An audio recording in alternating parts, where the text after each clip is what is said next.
My cheating wife lied about work trips, manipulated my life, and tried to ruin me, but I exposed her lies and... Hey everyone, I never thought I'd be in a situation where I'd need advice on something like this, but here I am.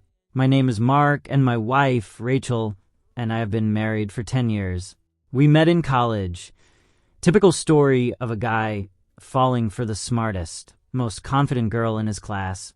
We started dating, and before I knew it, I was proposing to her under the same oak tree where we shared our first kiss. I thought we were rock solid.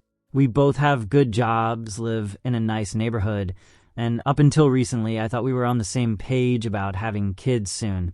But looking back now, I realized there were signs, small things I shrugged off or dismissed as Rachel just being stressed from work. I'm starting to think I missed the bigger picture entirely. For a while now, Rachel's been acting distant. I chalked it up to her job. She's a financial analyst at a large firm, and her workload has been insane this year. She started coming home later than usual, saying she needed to stay back to finalize reports or attend client meetings. I didn't question it. I know how demanding her job can be. But then she started going out more frequently with her colleagues, something she never used to do before. It started with casual after-work drinks, and then turned into full-blown business dinners that would last until midnight. She'd text me that she was just having a good time unwinding with coworkers, and since I trusted her completely, I didn't push back. I mean, everyone needs to blow off steam, right? But now I realize how naive I was. Last month, she took a sudden work trip to New York over the weekend. She told me it was a last-minute thing. Her boss needed her there for a big presentation. It made sense. Rachel's been the star of her team for years, so I didn't think twice about it. But then, she came back home acting even more distant, almost like she was a stranger in her own house. She'd avoid eye contact, find excuses not to be in the same room as me, and even became less affectionate. The woman who used to hold my hand while watching TV now sat on the opposite end of the couch, glued to her phone. She'd smile at texts, laugh quietly, and then quickly hide her screen if I got too close. That's when I felt the first real pang of suspicion. Who could she be texting at 11 p.m.? One night, I couldn't help myself. While she was in the shower, I picked up her phone. It was locked, of course, and I didn't know the passcode. We'd always been open with our devices before, but when I casually asked her about the new passcode a few days later, she gave me some vague excuse about a new company policy and how she couldn't share it for security reasons. It sounded reasonable at the time, but now I realize she was building walls, keeping me out. And then a week ago, something strange happened that I just can't ignore. Rachel was supposed to be at the office late, preparing for some quarterly review. But when I called the office line, no one picked up. I tried her cell next, and it went straight to voicemail. My heart started racing, but I convinced myself she was probably in a meeting or somewhere with poor reception. So I waited and tried again after an hour, but still no response. That's when I decided to do something I never thought I'd do. I got in my car and drove to her office. It was nearly 9 p.m., and the entire building was dark, except for a few rooms on the top floor. Her car wasn't in the parking lot, and I knew something was off. I sat there for a good 30 minutes, staring up at the building, wondering where she was and who she was really with. When she finally called me back around 10 p.m., she sounded cheerful, like nothing was wrong. "Sorry, hon, I was in a client meeting and my phone died. I'll be heading home soon." She didn't know I was still parked outside her office, staring at an empty lot. I felt something break inside me that night, a feeling of doubt that I've never experienced in all our years together. That's when I knew I couldn't just ignore it anymore. I don't want to believe Rachel's cheating on me, but I can't shake this feeling that something's seriously wrong. I'm hoping I'm just paranoid or overthinking things, but I need to know the truth. If she's hiding something, I have to find out, no matter how much it hurts. After that night at the office, I knew I had to be smarter if I wanted to figure out what was really going on. Confronting Rachel without any proof would only lead to her getting more secretive, and I didn't want to push her further away without knowing for sure. So I decided to play it cool, pretend like everything was normal, and start paying closer attention to the details I'd previously overlooked. The first thing I did was start tracking her phone location. It felt like a massive violation of privacy, but I needed answers. I knew Rachel wouldn't let me access her phone directly, but I remembered that a few months ago, I had set up our phones to share locations for safety reasons when we were traveling. It was a feature we rarely used, and I'm sure she'd forgotten about it. So, that evening, when she left for one of her so-called work dinners, I pulled up her location on my phone. To my surprise, she wasn't heading downtown towards her office building or any of the usual restaurants she mentioned. Instead, she was moving in the opposite direction, toward a residential area on the outskirts of town. I stared at the screen, trying to process what I was seeing. Who could she be visiting out there? There were no offices, no high-end restaurants, just rows of townhouses and apartments. My heart was pounding as I watched that represented her stop in front of a townhouse complex. I sat there, watching her location, feeling a mixture of anger, confusion, and disbelief. I wanted to call her right then and there, demand to know what she was doing, but I knew that would just alert her to the fact that I was onto her. So instead, I waited. For nearly 2 hours, I watched that remain in the same place. What could she be doing for so long in a residential area? Finally, around 10:30 p.m., her location started moving again. She was heading back home. I quickly closed the app and tried to calm myself down, rehearsing how I would greet her without giving away my emotions. When she walked in, she seemed normal. She kissed me on the cheek, said the dinner had run late, and went straight to the bedroom to freshen up. It took everything in me not to confront her right then, but I played my part, pretending to be the trusting husband. While inside, I was boiling. She showered and came to bed like everything was fine. But there was something off about her, something subtle that I couldn't quite put my finger on. I didn't ask where she'd been or what they discussed at the dinner. Instead, I decided to dig deeper. The next day, I called in sick to work and decided to visit that townhouse complex myself. I drove out there, taking the same route she'd taken the night before, and parked a little distance away so I wouldn't be noticed. It was a quiet neighborhood, the kind of place where people mind their own business. I looked around, not sure what I was expecting to find.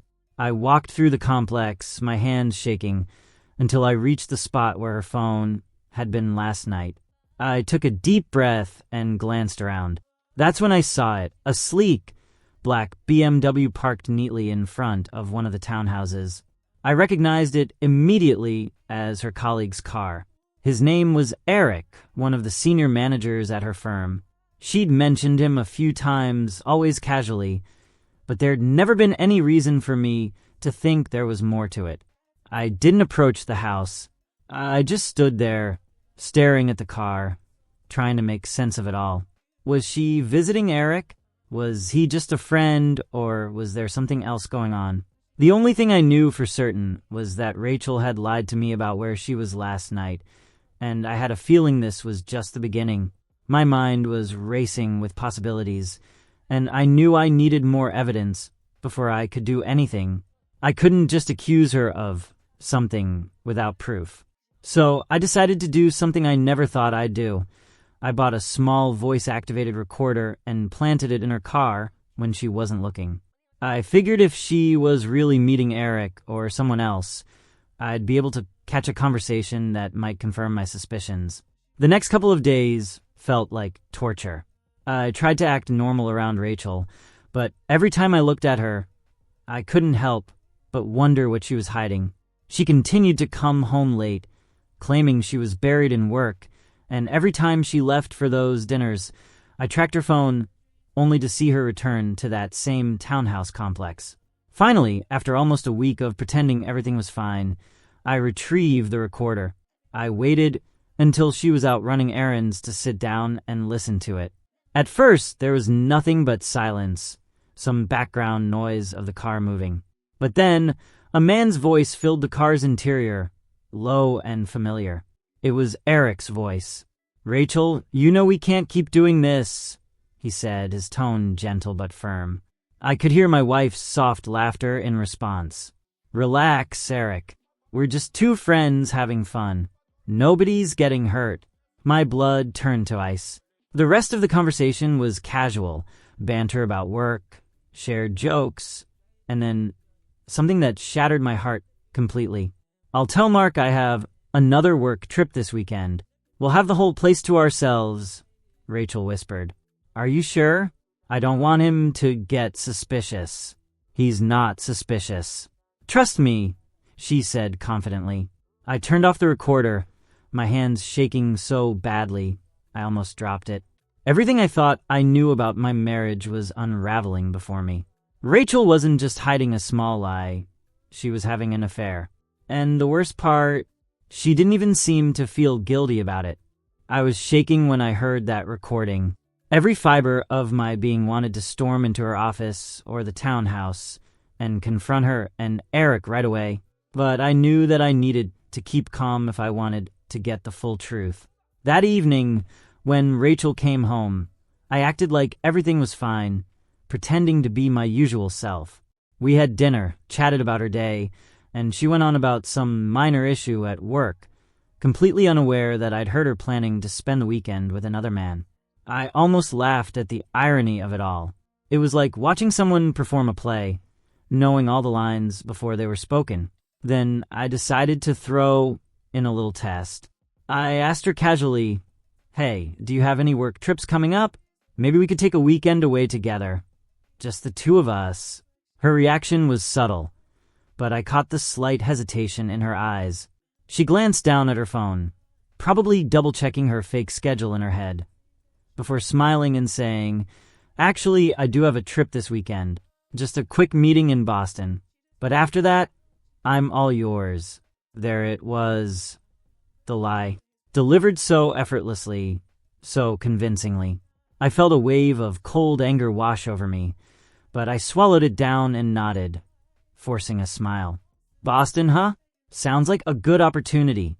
"Yeah, just boring work stuff," she replied, shrugging. "Nothing interesting." I excused myself and went to the bedroom, leaving her alone in the kitchen.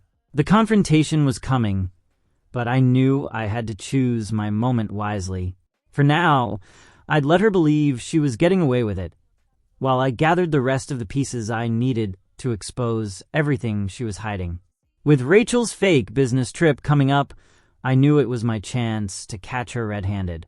I felt sick thinking about it, imagining her and Eric together, but I needed to see the truth with my own eyes.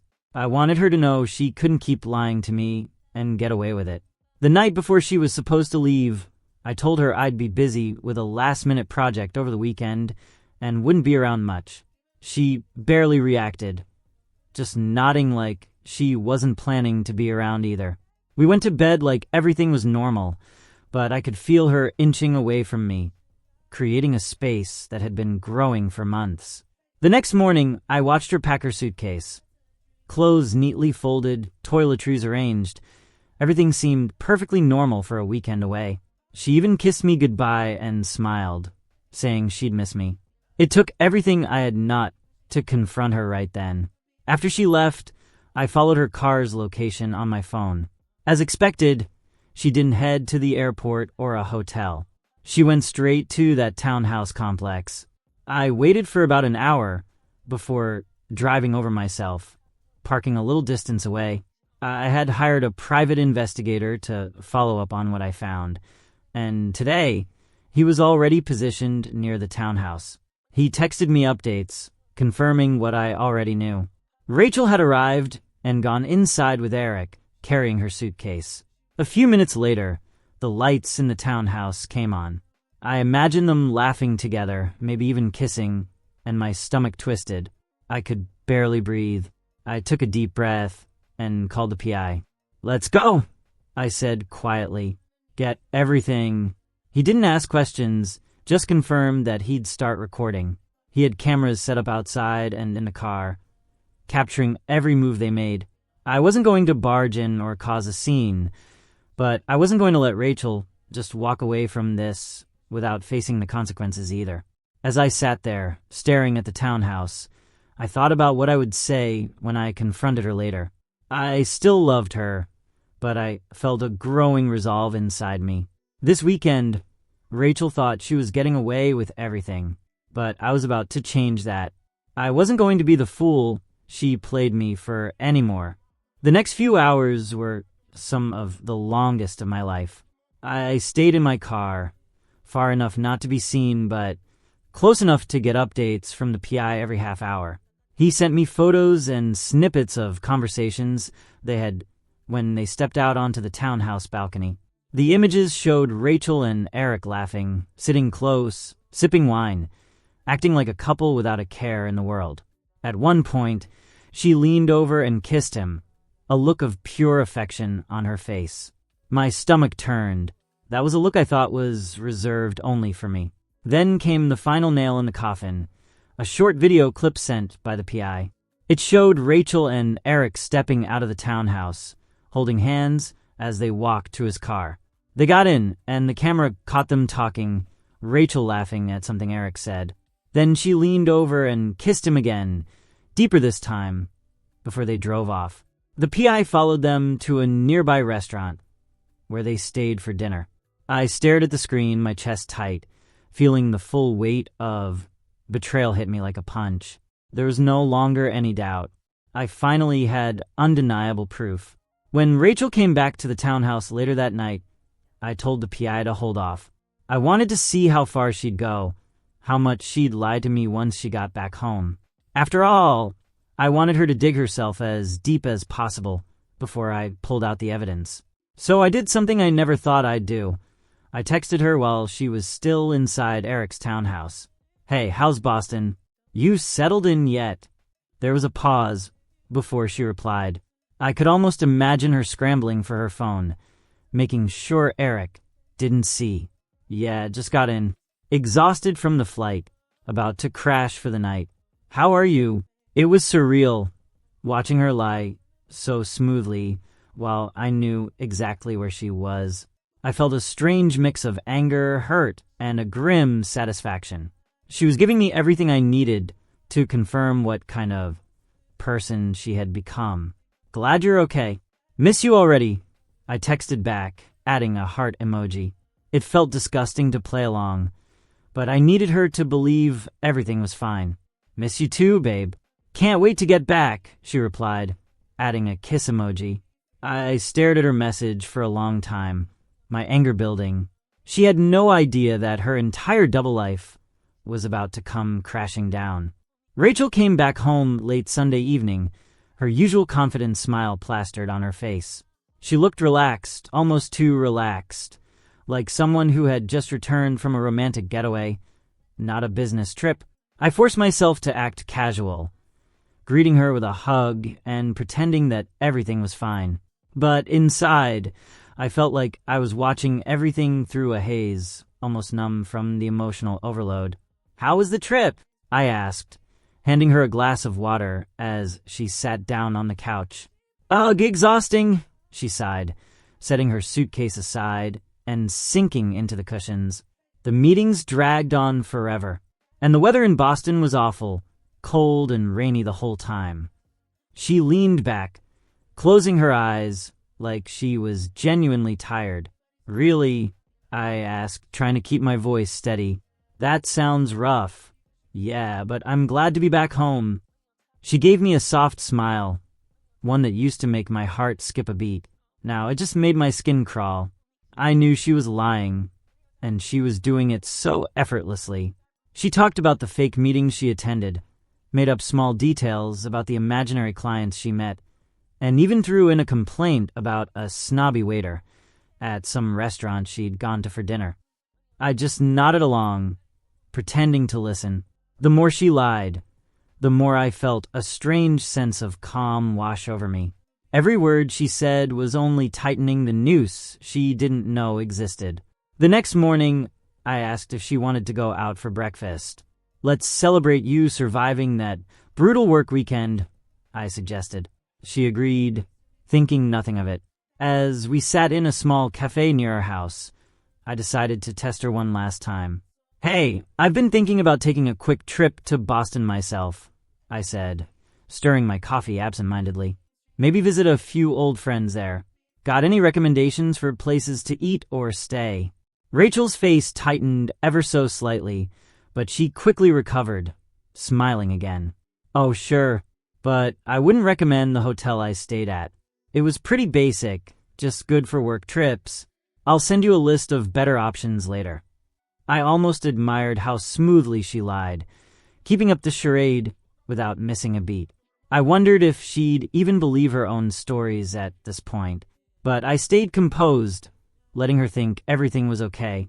It was almost surreal, this moment of calm before the storm. I knew what was coming, but I didn't feel ready yet. I wasn't sure if I'd ever be ready, but Rachel had no idea. She was already planning her next work trip in a couple of weeks. I could see her excitement as she talked about it, probably already imagining another weekend with Eric. Little did she know, this breakfast was our last moment of normalcy. The next step would change everything. "I'm glad you're back," I said softly, reaching across the table to hold her hand. She squeezed it gently, looking at me with what I once believed was love and sincerity. "Me too, babe. I missed you." I forced a smile and held her gaze, knowing that this might be the last time I could look at her without letting the storm of emotions I felt overwhelm me. But soon, the calm would end, and Rachel would finally face the reality of everything she had done. The next few days were excruciating. I wanted to confront Rachel so badly, to throw the evidence in her face and demand answers. But every time I imagined her reaction, her inevitable denials and attempts to twist the story, I held back. I needed a plan to make sure she couldn't escape or spin this around. Then I got an idea, a family dinner. It was something we hadn't done in a long time, and it would be the perfect setting for the confrontation I had in mind. Rachel's parents were very close to us.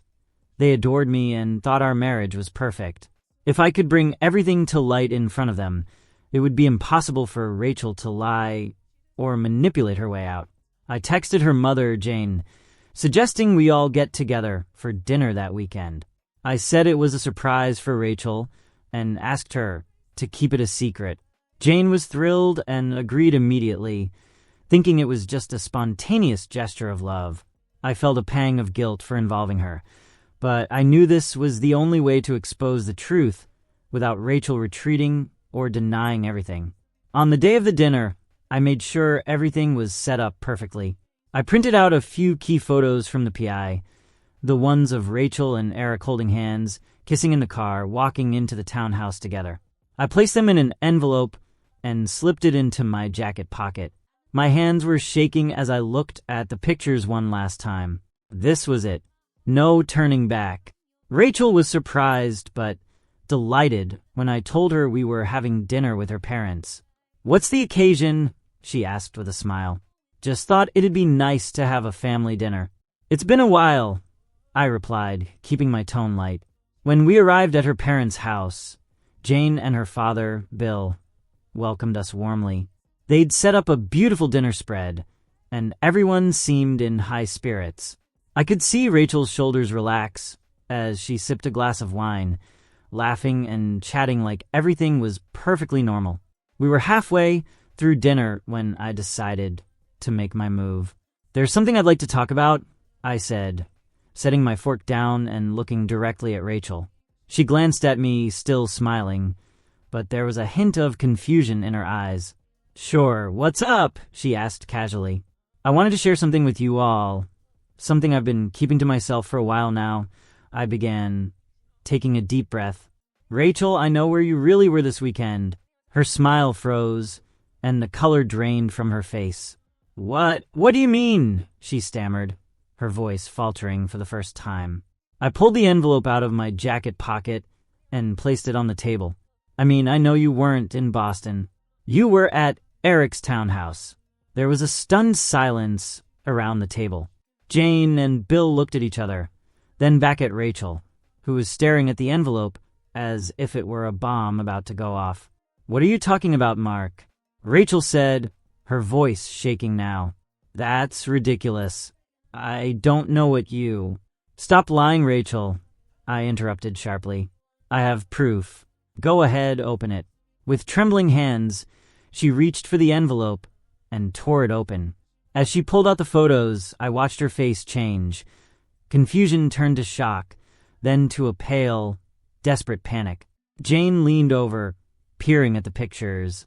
"Rachel, what is this?" her mother whispered, disbelief etched across her face. "Who is this man?" Bill demanded, his voice rising. Rachel opened her mouth, but no sound came out. She looked like a cornered animal, eyes darting between me, her parents, and the damning photos spread out on the table. "It's not what it looks like," she finally blurted out, voice high and strained. "Eric and I, we. It's exactly what it looks like." I cut her off, my voice calm. "I know you've been seeing him behind my back. I know you've been lying to me for months, Rachel." I turned to her parents, who were staring at Rachel in horror. "She's been having an affair with her colleague. I've got more than just photos. I've got recordings, text messages, everything." No, Mark, please," Rachel pleaded, tears welling up in her eyes. "It's not like that, I swear. I was going to end it. I didn't mean for it to go this far, but there was no sympathy left in me. I'd seen and heard enough." "You weren't going to end anything," I said quietly. "You were planning your next trip with him. You lied to my face over and over again, and you were ready to keep doing it." Her parents looked devastated, as if they were watching their entire world crumble in front of them. Jane covered her mouth, tears streaming down her face, while Bill just shook his head in disbelief. "How could you do this, Rachel?" her father muttered, his voice breaking. "How could you betray Mark like this?" Rachel turned to me, sobbing now. "Mark, please. I'll do anything to make this right. I'll quit my job. I'll never see him again. Please, just give me a chance to fix this." But I shook my head, feeling a cold, hard certainty settling in my chest. "I'm done, Rachel. I just wanted everyone to know the truth. You can't hide from this anymore." Rachel collapsed into her chair, sobbing uncontrollably. Jane reached out a hand, but Bill just stood up, shaking his head. "Get out of my house," he said quietly, his voice trembling with anger. "Both of you. We need time to process this." And just like that, everything fell apart. Rachel had nowhere left to run, and I was finally free from the web of lies she'd spun around me. But as I walked out of that house, I felt no victory, just an overwhelming sense of loss and emptiness. There was no coming back from this, for either of us. After that explosive dinner, Rachel stayed at her parents' house, while I went home alone. It was surreal walking back into what used to be our shared home. Every corner of it a reminder of the life we'd built together, now tainted by betrayal. I stood in the living room, staring at the photo of us from our 5th anniversary trip to the Bahamas. We looked so happy, so in love. It almost felt like I was looking at strangers. I sat down on the couch, exhausted and emotionally drained. I knew I'd done what I needed to do, but there was no satisfaction in it. Just a hollow emptiness. My phone buzzed, pulling me out of my thoughts. It was Rachel. She'd texted me over a dozen times since we left her parents' house, begging me to talk. "Mark, please, I need to explain. I'm so sorry. Can we just talk one-on-one? Please give me a chance." I ignored the texts, but she kept sending more. "I'll do whatever it takes to fix this. Please don't give up on us. I know I messed up, but I love you." Each message made my heart ache a little more, but I forced myself to stay strong. It was too late for apologies and empty promises. I put my phone on silent, tossed it onto the coffee table, and closed my eyes, trying to block out the flood of emotions. An hour later, there was a loud banging at the front door. Startled, I jumped up, heart racing. I opened the door cautiously, and there she was, Rachel, drenched from the rain, eyes red and swollen from crying. "Mark, please," she pleaded, her voice breaking. "Just let me talk. You can yell at me, scream at me, do whatever you want. Just don't shut me out," I sighed, stepping back to let her in. She stood there, dripping on the floor, looking more desperate than I'd ever seen her. She took a shaky breath, trying to compose herself. "I know I hurt you," she began, her voice trembling. "I know I lied, and I betrayed your trust.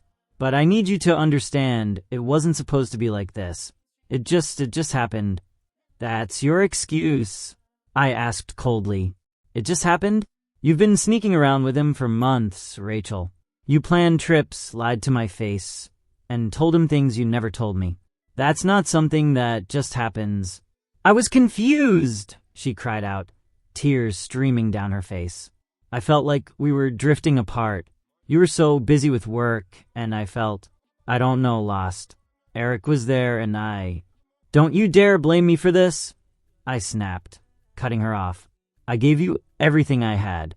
I supported you, trusted you, and you threw it all away for what? For him? Because you were bored, lonely." She shook her head frantically. No, it's not like that. I don't even love him, Mark. I love you. It was just a stupid, selfish mistake. I know I ruined everything, but I'm begging you, don't throw our marriage away over this. We can fix it. I'll quit my job, I'll go to therapy, I'll do anything." Her words were pouring out in a frantic rush, and for a moment, I almost believed her. Almost. But then I remembered the look on her face when she was with Eric. The happiness, the laughter. It was real, and it wasn't something I could forgive. "There's no fixing this, Rachel," I said softly, shaking my head. "You didn't just cheat, you destroyed my trust in you. Every word that comes out of your mouth feels like another lie. I don't even know who you are anymore." She collapsed onto the floor, sobbing uncontrollably, clutching at my pant leg. Please don't leave me, Mark. I'll do anything. I can't lose you. I'll never see him again. I'll block him, delete him from my life. Please, just give me one more chance." I felt a pang of pity looking down at her. This was the woman I'd loved, the woman I'd planned to grow old with. Seeing her like this, broken, desperate, it hurt more than I thought it would. But I couldn't let her tears sway me. I'd already made my decision. "I'm filing for divorce," I said quietly. "I can't be with someone who lied to me for so long, who betrayed me so deeply. You need to accept that." Rachel's sobs grew louder, and she shook her head violently. "No, please, Mark, no. We can make this work. I'll prove it to you. I'll spend the rest of my life making it up to you. Don't leave me, please." I took a deep breath, stepping back from her grasp. "You should go, Rachel. Staying here won't change anything." She stared up at me, eyes wide and pleading. But when she realized I wasn't going to give in, her expression shifted, anger flashing briefly before giving way to a cold, empty resignation. "Fine," she whispered, her voice hollow. "I'll leave. But just know, I'll never stop trying to win you back. I can't imagine my life without you." I didn't say anything as she stood up and stumbled toward the door, pausing one last time to look back at me with tear-filled eyes. When the door finally closed behind her, I felt a weight lift off my chest. But it wasn't relief. It was the heaviness of finality, of knowing that our marriage was truly over. All that remained now were the pieces of what once was, and the long road ahead to rebuild myself from the wreckage she'd left behind. For the next few days, Rachel bombarded me with calls and texts. Each one was an emotional roller coaster. One moment begging for forgiveness, the next lashing out, saying I'd regret losing her. I blocked her number after a particularly nasty voicemail where she accused me of destroying our marriage. It was like she couldn't accept that it was over, as if she believed I'd eventually give in. Then, just when I thought she'd backed off, I got a message from a mutual friend. "Did you know Rachel's been spreading stories about you? Attached was a screenshot of Rachel's post on social media. She'd painted herself as the victim, claiming I'd been neglectful, accusing me of being the reason she'd turned to someone else for comfort. I stared at the screen, stunned. After everything she'd done, she was now trying to shift the blame onto me, twisting the narrative to justify her actions. Anger surged through me. I knew she was desperate, but I didn't expect this level of deceit. I took a deep breath and replied to our friend, "Thanks for letting me know. She can say whatever she wants, but I have the truth and proof." Then I did something I hadn't planned on doing. I drafted a simple post of my own, attaching the photos and some of the text messages between her and Eric. I didn't add any captions or make accusations. I let the evidence speak for itself. I posted it, and within minutes, the comments and messages started pouring in, all in my support. Rachel had gone too far, and I knew she'd have to face the consequences of the truth being laid bare for everyone to see. Rachel's reaction to my post was immediate. That same evening, she showed up at my door again, face flushed with anger and desperation. "How could you do this to me?" she shouted, shoving her phone at me, the post still displayed on the screen. "You humiliated me. Everyone's turned against me now." I stood firm, arms crossed. "You did this to yourself, Rachel. I was willing to end this quietly, but you tried to make me the villain. I'm just defending myself." She shook her head, tears streaming down her face. "But you've ruined my reputation. People are calling me a liar, a cheat. I could lose my job over this. Maybe you should have thought about that before you lied to everyone," I replied coldly. "You've been trying to manipulate the story to save your image, but I'm done being your scapegoat." Rachel took a step back, looking defeated. She opened her mouth to speak, but no words came out. Finally, she whispered, "I never meant for it to get this far. I thought you'd take me back if I convinced you I was sorry. You crossed a line when you tried to rewrite what happened. There's no coming back from this now." For the first time, I saw genuine regret in her eyes. She nodded slowly, then turned and walked away without another word, shoulders slumped in resignation. As I watched her go, I felt a strange sense of closure. She had lost control of her own lies, and now she'd have to face the fallout alone. There would be no more manipulation, no more trying to turn the story in her favor. All that remained was the cold, hard truth, and for once, Rachel had no way to twist it.